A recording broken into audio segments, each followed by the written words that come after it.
Have no fear, faith is here.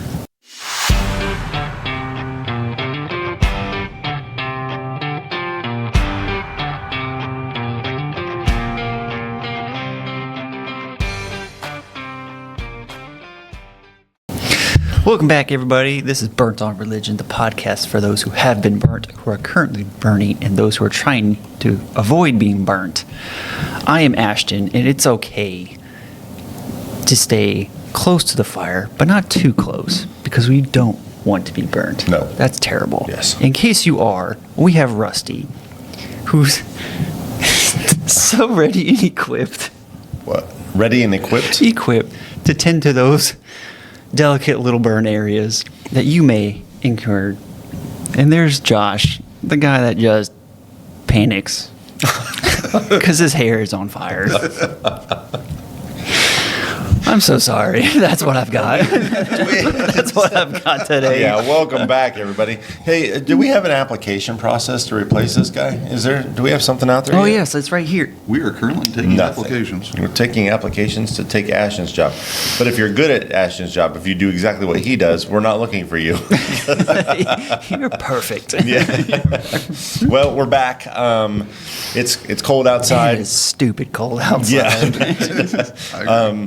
And we made it in here this morning. So if we go through all the trouble to get in here this morning, you can go through all the trouble of listening to us. So, yeah. Today's topic, this is a topic that's in every denomination. I believe every denomination out there. Do you guys think there's one that is missing this? No. I don't think so. Okay, it's fear versus faith. Yeah. If you're afraid, does that mean you lack faith? That's the question. I mean, I always heard that's how it goes. You guys? Yeah. Yeah. I was going to say, especially whenever I was involved with in putting down nobody, but whenever I was involved with the charismatic church, yeah, there was if you are afraid, your faith is lacking. It is very, very, very small. So afraid of what? Like if you're afraid, I don't know, if a bear walks into your house, are you okay to be afraid there? Is that a legitimate one or? And the funny thing about it never was really clarified where your legitimate fear Depends comes if he in. wants the picnic basket or you. Now, there was a distinction, of reverence for God type fear, but there was not that, there was nothing that says, hey, this fear is okay, but no, this fear is Okay, not so okay. so all you heard was if you have fear, then you lack faith. Yeah.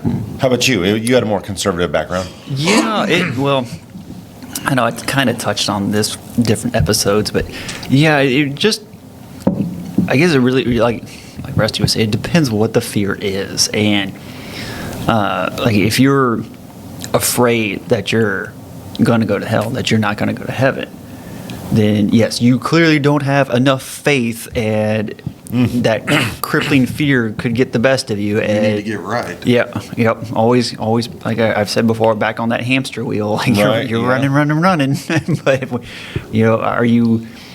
are you tackling that fear? And it was a mess, a nightmare trying to get answers how to Right. resolve that. So it's kind of, So it's the fear of heaven and hell, like the fear of whether you're going to heaven or hell. yeah. That was on the top of the list. But if you, even the kids, like, oh, there's a monster in the closet.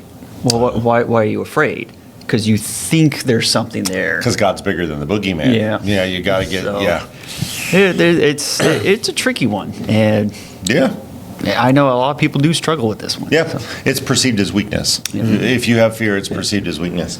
I remember when I was a kid, if there was a storm, those storms where when the thunder actually just booms, it doesn't matter how old you are, you feel really small. Yeah. There's been times as an adult, I'm like, okay, now that one was intimidating. That one rattled the dishes in the cabinet. That one was intimidating.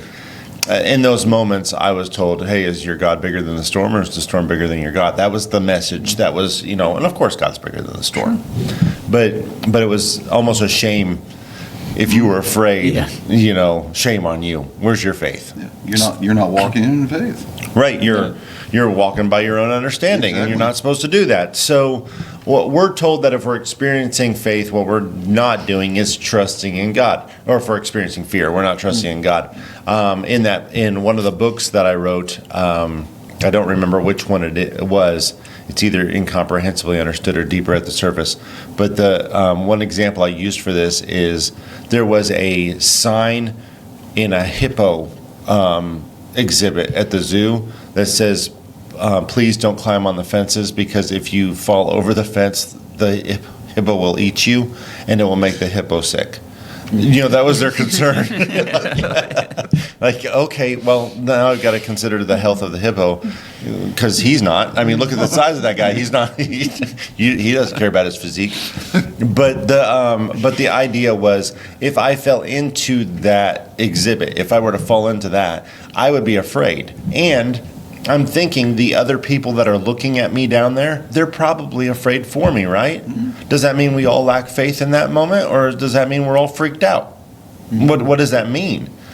So where is it okay to be afraid? Where is it not okay to be afraid? Where's that line? Is fear the opposite of faith? Do they go hand in hand? And that's what we want to address, is this topic, because, there's people that come through our church that haven't been here a long time, but they're like, hey, I know I'm not supposed to be afraid. And I'm like, show me that verse. Show me that verse. And then they say, well, there's 365 of them. Because there are 365 verses that say, don't be afraid, fear not, something like that. They say one for every day of the year. Isn't that convenient? So you hear that a lot. I'm like, okay, context really does help on this topic. So we need to get into this. The phrase, fear not. Like I said, it's 365 times in the Bible. Fear not, or don't be afraid, or whatever. It happens all the time. The problem is that phrase isn't necessarily in context of, hey, don't freak out. I'm telling you, there's so many stories in the Bible. If I was in their place, freaking out is my number one choice. That's my default. That's right. I'm going to freak out now, God. And God's like, hey, don't be afraid. I'm like, Yeah. I'm going to be afraid. I'm trying not to, but it's kind of a huge scenario here. So before we get too deep into the episode, we should remind everyone that worry is unhealthy. It's not good to live a life of anxiety or worry. We don't want anybody to do that. At the same time, we shouldn't put shame on people because they're afraid. If the kid's afraid of the thunderstorm, don't shame base them. Be like, hey, faith in God, go to bed. Like, oh man, because now they're going to lay in bed freaked out, questioning their faith in God too. They're now I'm afraid and I'm unworthy. But either way, I'm not feeling good about myself. So, but a life of anxiety and a life of worry, we really don't need to live that way, because what we're doing is we're living in the hypothetical. You live in the, what if this happens, or what if that happens? Well, did it? Well, not yet, but what if it does? So now what you're doing is you're wasting your current moment considering what might happen in a future moment. And we do have a verse about this. It's Matthew 6:33. But seek first the kingdom of God and his righteousness, and all these things shall be added to you. Therefore, do not worry about tomorrow, for tomorrow will worry about its own things. Sufficient for the day is its own trouble. Today has enough issues. Yes, it does. I don't need to go borrow a few issues from tomorrow because I'm not full up today, Hey, I really could use a couple more problems today. I'll take a few from tomorrow and add it to my scenario today. So what we're doing with that, living in the hypotheticals, is we're borrowing potential problems and we're adding it to our concern for today. There's no reason we should ever do that. That's just a waste. If potential fears lock people up, that can actually cause you to have honest to God problems later on down the road. Yes. That can actually, I guess, and I hate to use the word, make your fears materialize, but Right. they very well can. Yes. To worry about the hypothetical. Yeah, to worry about the hype, because if you're locked up, you're not doing anything now, and you're not doing anything then because you're worried about what could happen. Yeah. So if you're worried about whether you're going to get your, you're in college and you're worried about whether you're going to get, be ready for that test in time. Am I going to be studied up enough? Am I going to be able to do that? And you're sitting here worrying about it. Guess what you're not doing at that time? studying for the test. Exactly. So eventually the test comes like, this is exactly what I thought was going to happen. I'm not ready for the test. Really? Because you spend all your time worrying rather than studying. And that's why God says, don't borrow the hypothetical. Don't live in the hypothetical. So that's not the topic of today, but I just want to throw that out there. Don't live in the hypothetical. Don't live in anxiety and worry all the time. It's not healthy, and all you're doing is adding problems to today that belong somewhere else. You deal with them when they get there. So there is a story in the Bible where Moses, and maybe sometime we should talk about Moses' disqualification from the Promised Land, because that poor guy, he's like, he doesn't get to go in. So, and he hit a rock. He hit a rock and he's out, and the rest of Israel's like, yeah, we built a graven image. We were committing sexual sins. We wanted to kill Moses. We wanted to turn our back on God and go back to Egypt, and we get to go to the Promised Land. And Moses is like, I hit a rock. I'm out. So maybe someday we should talk about that. When you say it like that, it just sounds so bad. It does. But that's our scenario here. That's the picture. So Moses, he's given his final message to Israel before he dies. He doesn't get to go into the Promised Land. He gets to look and like, yeah, I was heading that way for 40 years. I've been working for that, and I don't get to go in. But he sends them a message. He wants them to have this message before they go in. It's in Deuteronomy 31, verse 3. It says, the Lord your God himself crosses over before you. He will destroy these nations from before you, and you shall dispossess them. Joshua himself crosses over before you, just as the Lord has said. Why do you think Moses reminded them that God was going with them? Well, I mean, you take a look back and you get into the fact that whenever they sent the spies over, that they get a report. These guys are giants. They're huge. Yeah. We're going to smash Basketball players over there. Yeah. What have they been feeding these guys? And no, we can't whip them, Right. And so, I mean, it's just kind of like a kid in a schoolyard bully, Yeah. You got a third grader standing there looking at a sixth grader going, I'm dead. Right. Yeah. This is it. I'm afraid. I've had a good life. I'm going to get beat. Right. Best case scenario. So the reason Moses tells them, hey, the Lord's going to go over before you. He's going to be over there. It makes common sense that he's telling them that because, well, they're a little freaked out. Yeah. That makes sense. That it's a terrifying idea to think, hey, let's go over there. There's many nations over there in Canaan land. Mm-hmm. There's Jericho right when we get across. We got Jericho to deal with. There's Ai, which is a small one. But then you go there's the Hittites and the Perizzites and the Jebusites and all the ites. So you got all the ites over there. And the children of Israel are like, okay, there's a lot of people over there, and none of them want us there. So Moses is like, don't worry, God's going with you. Okay, then he follows that up. Verse 6. Be strong and of good courage. Do not fear nor be afraid of them. For the Lord your God, he is the one who goes with you. He will not leave you nor forsake you. So the people, they're freaked out, and you can't blame them for being freaked out. They're a little bit outnumbered, and everybody over there doesn't want them on their turf. Mm-hmm. So there's a reason. There's a reason to be afraid, and Moses is like, hey, be strong and of good courage. God's going with you. Bye-bye. What are you doing, Moses? I'm not. I'm going to sit here and die. That's the game plan. I'm not going with you. So he's talking to the children of Israel, reminding them, hey, God's going with you, and you guys need to be of good courage. Then he takes a moment, and he takes Joshua personally. Like, hey, Joshua, the new leader of Israel, he's giving the leadership over to Joshua. Says, hey, I need to talk to you personally. I need to tell you something. And this is what he tells him, verse 7. Moses called Joshua and said to him in the sight of all Israel, be strong and of good courage, for you must go with this people to the land which the Lord has sworn to their fathers to give them, and you shall cause them to inherit it. Moses is really pushing this courage thing. Hey, be strong and of good courage. You tell me, when you start a conversation, hey, no offense, but...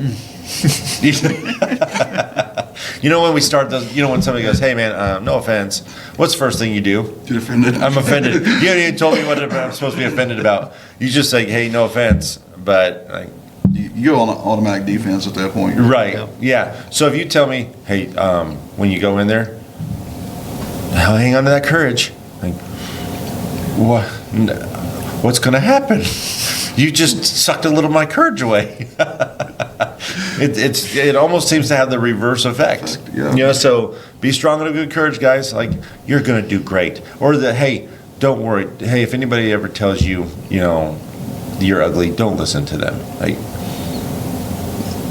well, now I feel like maybe I'm ugly. Why would you say that? I wasn't talking to either one of you guys. Oh, thanks. Thanks. Glad we cleared that one up. Now we have to look at him sideways. Yeah, so it's that conversation starter that makes you like, okay, so be of good courage. Yeah, don't worry about it, guys. What could possibly go wrong? Go ahead, go in there. God's going with you. Be of good courage, guys. So he's really pushing this courage thing. He does it to Israel, and then in the sight of Israel, he goes to the leader and says, hey, you stay brave, okay? You be of good courage, all right? Like, oh, okay. You know, we're gonna go. What could possibly go wrong? You're just way outnumbered by people that absolutely hate you. They want to kill you. But don't worry, God's going with you. Like, okay. It's kind of an uneasy feeling. The people have already set their hearts on going into the promised land. So Moses isn't trying to persuade them to go to the promised land. Remember, their parents just died in the wilderness. You know, they were the first generation that wouldn't go into the promised land. And they're like, hey, now we got to wait for the first generation to go out. They're gone. Let's go into the promised land. They're not even questioning whether they should go in. And Moses is like, you got this, guys. Don't be afraid. I'm proud of you. Yeah, go storm the castle. It'll be all right. So Moses knows something that we all know. Fear can shut you down. Fear can shut you down. You know those times, you know, when you're, you know, like, hey, I know a shortcut and the sun goes down. And you're like, I go through this alley and that's a shortcut to get home, but since there's no lights, I think I'll take the long way, you know, the street light way. So it just shuts you down. Fear can shut you down. Sure. I know this is the right way to go. It's shorter. I'll be home sooner. But since it's dark, I don't know what's going to happen. There's a little fear there. So you take the other way. Fear can shut you down. What people don't realize is Moses isn't only teaching them not to fear. He's teaching them how to fear. Okay? That's what's going on. So guys, I'm going to give you a quiz. You ready? Are you studied up? Okay. All right. You guys got this? Maybe. Hard, maybe. You ready? What's the opposite of light? Dark. Okay, Ashton lives in fear, and Rusty lives in trepidation. Like, You're what kind of trickery is this? It's no trickery. Where's the cameras? Somebody's getting slapped for my answer. It's him. Right, you're right. Wait a second. So this was an easy one. I was on to you. I'm like, Ash is like, I will not answer this question. I know it's a trap. Followed by? Rusty, you were correct. You just whispered it, so, just in case I'm wrong. Is it dark? Yes, it's dark. So let's try this again. This is it. Don't be afraid, Ash. Okay. I know better.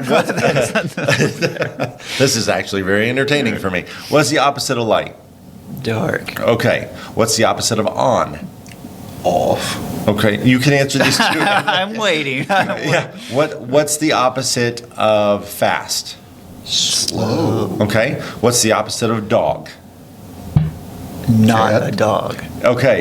Not okay. All right. Non-dog. So not a dog, and Rusty, you said cat. The normal answer for that is cat. What's the opposite of dog? Cat. Why is that the opposite of dog? What makes a cat the opposite of a dog? We determined that it's the opposite of dog, Yeah. right? Because that's the go-to answer is cat. So what's the opposite of a dog? A cat. Why is that the opposite of a dog? Because cats are. You find opposition Non- between cats and dogs naturally? Right, so we say it's the opposite of a dog is a cat. That's like saying the opposite of a hippo is a tree. 'Cause- Why? Dogs go to heaven and cats are from the devil. I do believe this. I believe there's got to be a verse somewhere. I agree. That's a different episode. So, but we determined that the opposite of dog is a cat. The opposite of cat is a dog. That's just how we see it. We determined that fear is the opposite of faith, just like we determined that dog is the opposite of cat. So you let me get set up for this whole thing. Something was coming. I knew Something it. was coming. Yeah. Ashton lives in fear. He's like, yeah, Rusty's like, I'll play. And Ashton's like, yeah, I'm going to watch him burn too. Yeah. So, Put you out later. so that's what we've done is we've looked at the word faith and we say, well, the opposite of faith must be fear, because fear means you're worried about something, right? And faith means You're not? you're not. Or does faith mean it's not that you don't worry about something, it means you do trust in something, right? So why do we associate the one as the opposite of the other? It's just as dumb as cat and dog. Yeah. So No, I'm done. so let's So you're not winning a lot of points here, man. Rusty's over there taking offense. He goes, "Now I'm dumb and ugly. What's going on there?" Smothered in dummy sauce. Yeah, smothered in dummy sauce. So let's look at Moses' instruction one more time. It's in verse 6 of Deuteronomy 31. It says, "Be strong and of good courage. Do not fear nor be afraid of them. For the Lord your God, He is the one who goes with you. He will not leave you nor forsake you." Yeah, Ashton. Yeah, Ashton. Yeah, don't be afraid. Answer the questions. So how much courage? How much courage has it taken you guys to? You guys are both drinking coffee this morning, right? How much courage did it take to do that? It was more of desperation. Yeah. It's cold outside. Yeah, and it's morning. It's, Yes, it's morning. Yeah. But were you guys? How much courage did it take to drink that coffee? Not a bit. Okay. How about to sit in that chair? Not a. Okay, you didn't. It didn't take any courage at all. The reason why you didn't have any courage is because there was nothing to fear, right? Well, now I'm thinking something's amiss, and now I don't want to drink the. No, I don't drink the coffee. Rusty did make the coffee now. Man, you. Ashton, he lives in Ashton needs counseling. He lives in a life of fear. He's like, no, I don't trust my coffee. I'm drinking the same coffee. Right. So Which pot, sir? the top one. Oh, see. What did you get one from the lower pot? Yes.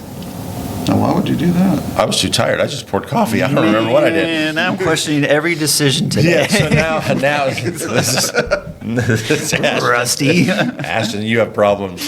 So the reason you didn't fear is because the reason you didn't have courage to drink that coffee or to sit in that chair is because there was nothing to fear. It was easy. Courage isn't the absence of fear. It's being able to do something in spite of the fear. So you can't have courage if you don't have fear. Correct? It's true. That does make sense, right? Yeah. Like, man, I was a brave man to drink that coffee today. Why? What's wrong with coffee? Absolutely nothing.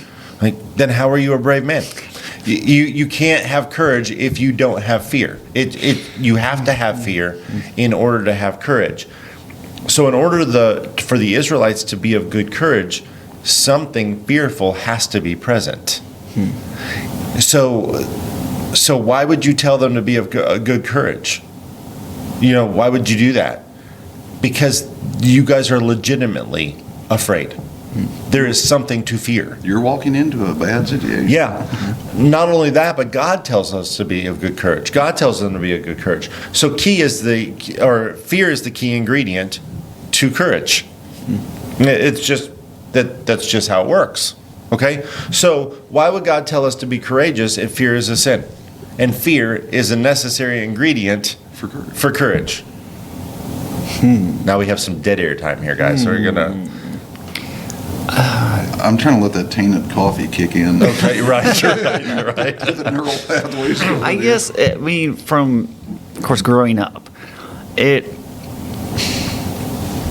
course, now that I'm older, I know that fear can be a tool to kind of dial you back as, making decisions. It could, help you try to think 2-3 steps ahead, like, hey, is this a good idea? Or should I do that? Probably, I probably shouldn't jump off the roof. Like, Right. I'm old enough Ever. now to where I shouldn't even jump off of a step stool because Right. my knees will go. Don't stand up. Yeah, be careful. Right. But like fear, if you're constantly in that fear mode, like we kind of touched upon, it can be such a crippling thing that you're not living your life. Yes. Yeah. Shut you down. And that, to me, like I sound like a broken record. I kind of touched on this other episodes too. Like I feel like if you are not living your life, I mean, you can't be afraid of things. Like, I will not be in the same room as a tarantula. Not happening. Like, it's just Really? not. No, That's super I will cool. not. No, won't do it. But I also understand, and kind of like what we talked about earlier, I respect things that God has made. I respect that spider. Right. I respect that it has to have its own room. So I will not go in a room. But if you're not living your life, I feel like, to me, personal opinion, I feel like that's kind of a wrong thing, because you have True. so much to offer. Right. Yes. So it can be a tool to learn, like, hey, you shouldn't do this. Yes, you should, have a little reservation as to, like, maybe you shouldn't go down that dark alley, because, maybe there is somebody down, something might be going on, Right. that you should value your life Right. over making a shortcut. Right. So yeah, Sure. it can. To me, there is a balance, but So fear is a healthy thing. yes, it can be. Okay. So why would God tell us not to use that healthy thing? By the way, that the whole jumping off a roof thing, I think it's good. Fear is a healthy thing as far as it keeps me from doing a lot of stupid stuff. Yes. It's almost like God plugged fear into my life to keep me alive. Because there are some things where I'm like, boy, that would be really cool to do, but I'd only be able to do it once. You don't need a parachute to go skydiving. You just need a parachute to go skydiving twice. Yeah. Yeah. So it's the parachute is because the fear is there, or you would hope so. That fear of, I'm not going to be able to do this again if I don't use that parachute, it makes you use the parachute. Mm-hmm. So fear is a good thing. It's a healthy thing. So why would we say, fear is the opposite of faith? Well, then I should live my life. Here's what it translates as. I want to be on that side of the Grand Canyon, but I'm on this side of the Grand Canyon. But I can do all things through Christ, right? That's a verse taken out of context. So run. Run real fast and jump. Jump. You got this. I'm an eagle. Yeah, don't be afraid. Don't be afraid of gravity, and make sure you have enough faith, and you can just float right over there. That's bad. That's bad scripture right there. And you will die, and then you can talk to Jesus personally. Like, why didn't that work? I'm like, well, because that was stupid. It's a short conversation, but that's how it goes. I mean, for me, like, the first time I filled in for you when you were on vacation, right? When the other Josh was on Yeah, vacation. Yeah. Yeah, Oh, you mean preaching? Okay, in yeah. the church. Okay, yeah.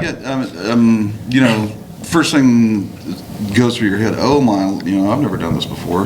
People are going to fall asleep. People are going to throw fruit. People are going to chuck Bibles Right. up, All the things, yes. all those things. And, and that fear kicked in. I'll call it what it was. I mean, you Right. start seeing that fear kick in. Yeah. But at the same time, it's like, then me analyzing the situation. Nah, you know what? If I'm afraid of this and there's no wrong or bad outcome, I'm not going to die because I do this. It just feels that way. It just feels that way. Right, yeah. So I'm going to go ahead and do this anyway. Right. Regardless if my voice is shaky, regardless of my knees knocking, I'm Sure. I'm going to get up there and do this anyway. I mean, was I afraid of the situation? Yeah. Yeah, it's terrifying. Yeah, and obviously I survived. I'm here. Right, yeah. So I mean, in some instances, fear is an inherently good thing that keeps you alive. Right. That's just one situation. It could have locked me up, and I could have. I could have. Well, Josh, I'm out here. Say goodbye. Yeah, I'm out. Yeah, here, Ashton. Then Ashton's turn. Now I'm freaked out, right? I'll pass it on to you. I don't even know what's in this. Yeah, so fear is it's a healthy thing, but courage is doing it scared. That is, courage isn't, I'm not afraid. Like, well, that might be common sense issue. Maybe you should be afraid. That might be a common sense problem. But if you say, well, I'm not afraid, that means I'm courageous. No, courageous can only happen if you are afraid. That it's doing it scared. That's where courage comes in. So Moses is telling these guys, hey, be of good courage. God's going with you. Like, okay, that's fantastic. God's going with me, so I have no reason to be afraid. But I'm afraid. Yeah, don't fear. God's going with you. Because fear is a good thing. And Moses knows these guys are freaked out. Who wouldn't be? I mean, if you tell me today, hey, by the way, America's been invaded by this country. We need all the men, like here we are in a draft, and who cares if you're 18 or not? Everybody's going. It's a draft. We're going into battle. I am not going to go out and go, I got this. It's just not going to be the emotion I'm feeling. There's going to be some fear there, and that's natural. But it motivates us to act or not to act. Fear says, maybe I shouldn't do that. That's common sense. Or fear might motivate you to act. So courage is absent if there's no fear. That's what I'm trying to say. So if you don't have fear, you don't have courage. So many people carry the burden of inadequacy in their life, and put that religious burden on them because they experience fear. If I have fear, then I don't have faith. I must not have faith. Religious teaching places the burden places a burden on them and causes them to be burnt on religion. And this is just another topic of many that cause people to be burnt on religion. You're afraid. That means you don't have enough faith in God. You don't trust Him. And then you go home feeling like some kind of schnook because you're like, man, I should trust Him. I know He's big. I can handle it, or He can handle this, but I'm still afraid. And then you feel lesser then because you're afraid, because you're experiencing fear. And it's like God told us 365 times, fear not, fear not, fear not, don't be afraid. And here I am being afraid because they're told that fear is the lack of faith. Well, even, of course, now I have a little more hindsight in life. Like, there was a lot of things, of course, growing up. You were just, I guess I was, scared of trying or doing and things like that. And the biggest thing to overcome the fear is to learn why you're afraid of it. And if you're like, my dad has two little fingers, well, shorter fingers. Like now all his fingers on one hand are almost the same length because he cut them off. They just. Well, what did he do that for? He was working, yeah, because it was a cool thing to do. Oh, okay. It was a party trick. Wow. And, rough party. For growing up, of course, he used power tools and all kinds of things. Mm-hmm. But because he did that, I used to be so deathly afraid to use saws. Right. Yeah. Because, it happened to him, it could happen to me. Right. And it could. Once you really, of course, because of that fear, I was very hesitant to even touch one. But I also still, in the back of my mind, like, I use them now, but I take so many safety precautions and I use so many different other things to hold the wood and everything else to go through the saw that it won't happen to me, hopefully. Right, yeah. But, it's like even with the kids growing up, of course, the whole monster under the bed, in the closet, I would get them to the point to like, show me. Open the closet. Show me the monster, yeah. Show me under the bed. Yeah. And then when they do that, like, there's nothing there. And then, now they can, of course, now they're older, and, it's always something else, the next thing. Right, and it's yes. like, no, show me. Show me how to do this. You're afraid to go down the basement? Let's walk down in the basement. Find out what the problem and is. And now I can't get them out of the basement. And it's just, Right. there's just, once you understand, like, there's either nothing there or your mind is playing tricks on you or something else, you learn, and now you have less fear and more understanding. Right. And once you have the understanding, even with the Bible and stuff, of course, I grew up, God's going to smite you. You better not. And then you learn, you truly dive into it. You're like, he's not going to smite me. He's not going to do that. Right. And then you have more respect versus the fear. Right. Yeah. It comes with understanding. But the unknown is always freaky. Yeah. It's just the fear of the unknown. It's just a natural thing. So what we need to do is we need to give these things definitions. The basic here's the basic definition of what fear is. Believing something's bigger than you. Right? I mean, wouldn't that be fear? You can't control it, and it's captured your focus. That's it. That's bigger than me. I can't control this, and now I'm obsessed. That thing is huge. A tiger walks into the room. You're like, you know what? I have a fear. That thing's bigger than me. I can't control that. So immediately, that's fear. That's fear. If you don't have fear in that moment, that's probably your last moment. But you should have had common sense. You should have had fear. God gives you, it's an emotion that God gave us. So why would God say, hey, I built this into you, don't use it? Why would that be? Why would he do that? So it's not a bad thing. It's just an emotion. That's what fear is. So let's look at how God uses this same word as a command to do it instead of not to do it. Yes, in 365 times in the Bible, we do have those phrases of fear not, don't be afraid, all that. We do see that 365 times. But we do have this same word. It's the exact same word, but this time God's telling us to do it. It's in Ecclesiastes 12:13. It says, let us hear the conclusion of the whole matter.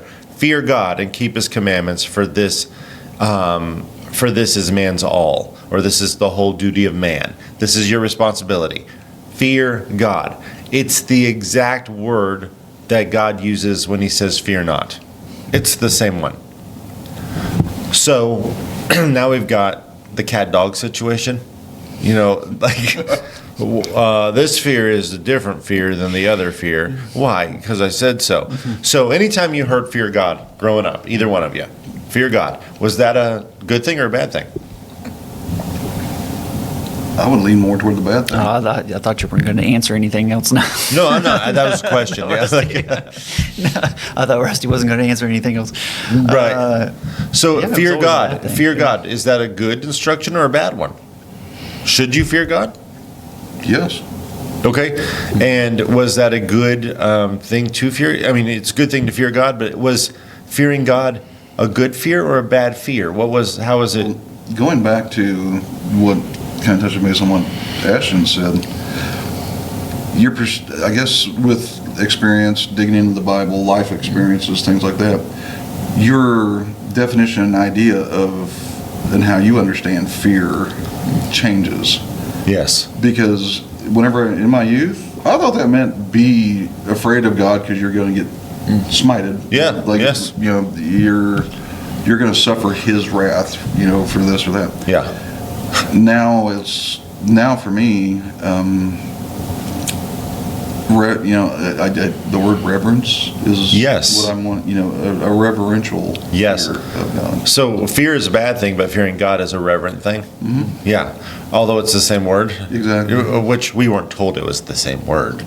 We were told, well, this fear is a reverence. Yeah. That fear's bad. But it's the same. It's the same word. Yeah. So when you're fearful of something, it's because you see it as bigger than yourself. Well, is that healthy to see God that way? Absolutely. Yeah, I would say so. I would say so. Does it capture? Is it good to let God capture your attention and consume you? Yes. That would be a good thing, right? So it's the same definition. That's what God would want from all of us. That's the definition. So in the Bible, God isn't telling us that fear is a bad thing.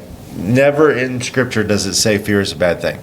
It does say fear not, and then it does say to fear. What he's telling us is what to fear and what not to fear. Hey, don't worry about that. I got this. Don't fear that.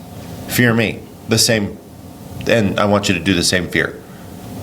He doesn't want us to be afraid of him. Ashton, you brought this up when we were talking before we started recording today about a parent. You want your kids to fear you, right? But you don't want your kids to be afraid of you. There's a different, you want them to have that respect. Like, I don't want to do this.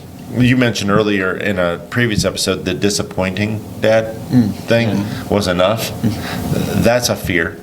A fear of disappointing him, not a fear that he's going to smash me. Dad's going to come home and that's my last conscious move right there. It's, that's going to be it. Breathe my last. That's right. You didn't fear him that way. You feared him in a way that you didn't want to break his heart. You didn't want to disappoint him, and that was enough, right? That's a healthy fear. But you see him as bigger than yourself, and he's consumed your attention. He's got your focus. That is a good thing to have, and to see God that way is a good thing. He tells us to fear him and he tells us, hey, don't fear the Canaanites. Why? There's a passage in the Bible that is always just, I love it. It's when God's talking to Joshua and he says, I have given them into your hands. It hasn't happened yet. To God, it's not a future thing that's coming. It's, I've already done this, before. We're going to go over there and fight the Canaanites, and we're going to have all these battles over here. Don't worry. I have given them into your hands. Why are you talking past tense, God? Haven't been there. We haven't crossed over yet. Don't worry. I've already done this. Don't fear that. Fear me. Fear me. I'm bigger. I've got. You can't control me, and I'm bigger than you. And it's okay to place your trust, which is the same thing as your fear. So faith and fear actually are really compatible. They really help each other out. If I look at God, I'm like, he's bigger than me, and I can't control him, and that's a fear, the fear of God. Or if I say, I trust God, he's bigger than me, I can't control him, I'm gonna yield. Isn't that the same thing? Yeah. So why do we put this pressure on people? Hey, fear is the opposite of faith, and then we're all afraid of something. Yeah. They got that new Fear Factor. Have you seen the new Fear Factor that's out there right now? I don't know. They brought Fear Factor back. They used Johnny Knoxville. Oh, boy. Johnny Knoxville for the host. He's not afraid of anything. Yeah, the guy that he's just out of his mind. Yeah, he's the host of that, but it's the new Fear Factor that's out there, where it's to face your fear. Look fear in the eye and face your fear. Everybody's got something that they're afraid of. Me, I don't like heights. I don't stand on my tiptoes unless I have to. I don't like heights. But can I do it? Yes, I have to do it all the time. I'm not happy to be there, but I can do that, because at that moment I'm like, okay, I'm going to have courage because the job still needs to be done. And I also fear losing my money, so I'm not paying somebody else to do this. So I make myself do what I'm uncomfortable doing. But if there's no fear, there's no courage. If there's no fear, can there be faith? Good question. We're going to think about this for a minute. If there's no fear, can there be faith?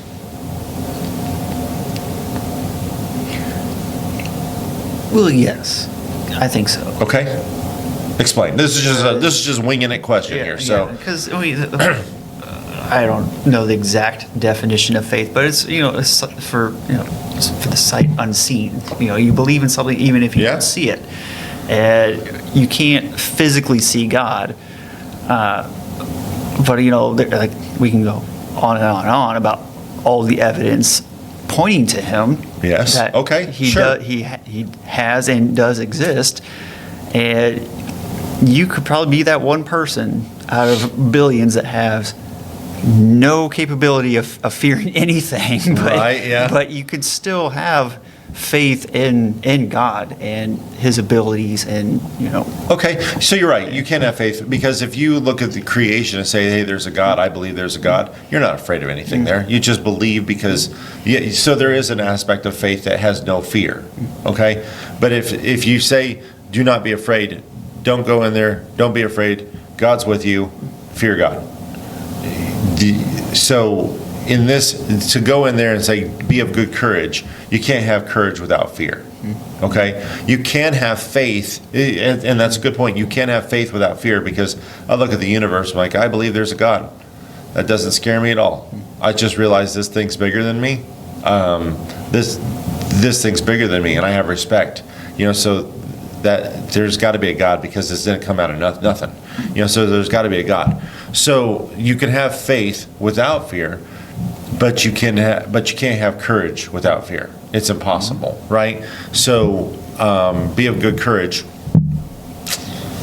Well, you can't do that unless you're freaked out a little bit.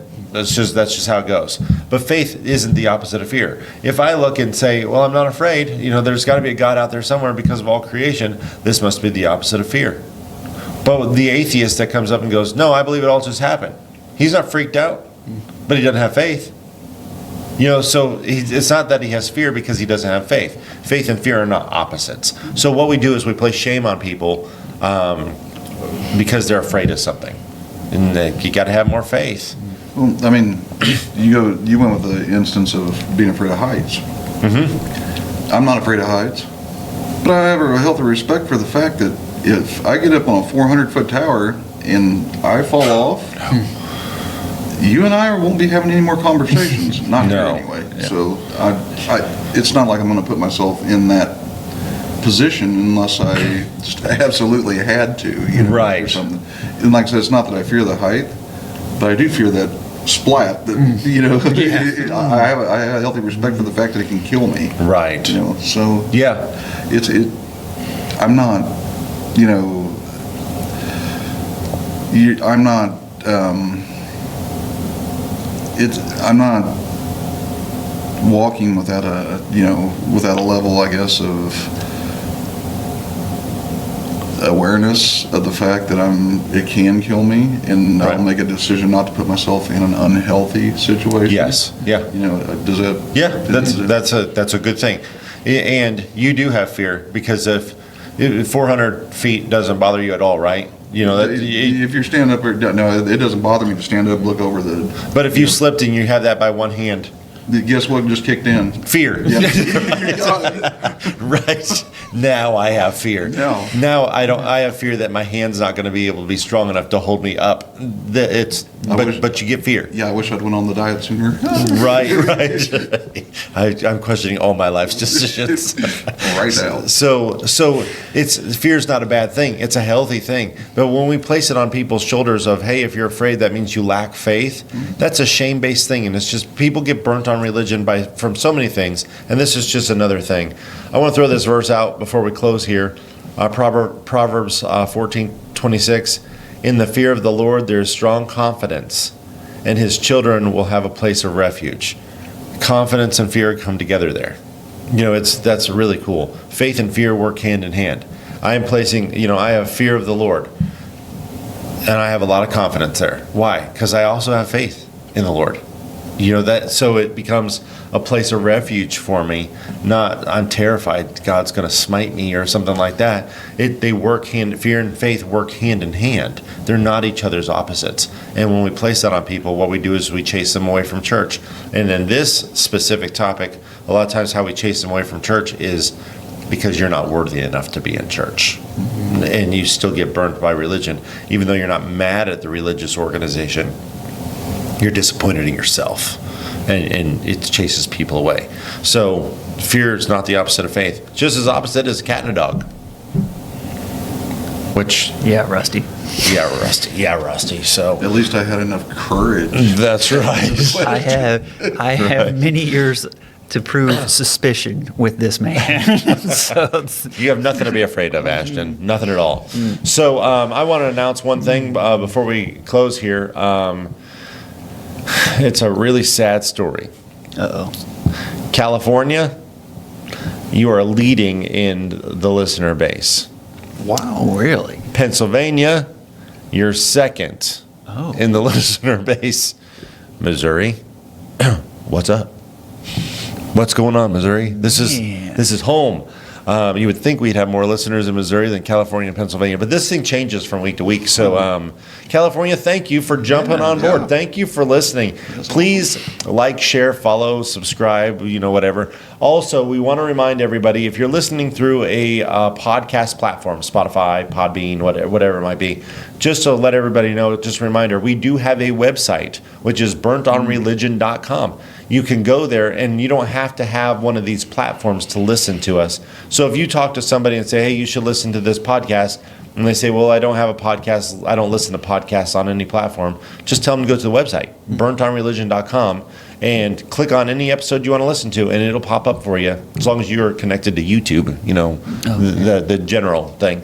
So it'll work for you. So just let people know you can listen straight through the website. Also, if you've got any questions, comments, anything you want to say, questions@burntonreligion.com. Go ahead and write to us there, and we will address it. We will communicate with you. We love communicating with our listeners. So don't be afraid to do it.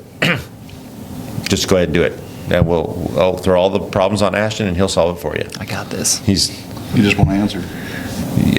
No, we will not do that to you. We do care about our listeners. This. So, yeah. You guys have anything to add? No. Yeah. All right. Well, I'm going to go warm up. Thank you for listening. We really do appreciate you. Just get the word out there on Burnt on Religion. There's so many people that are suffering with the pain that churches have placed on people. So let's clean this up. Context is king. So that's all you guys got. That's all I've got. So, That's it. all right. We'll see you guys next week. Have a good one.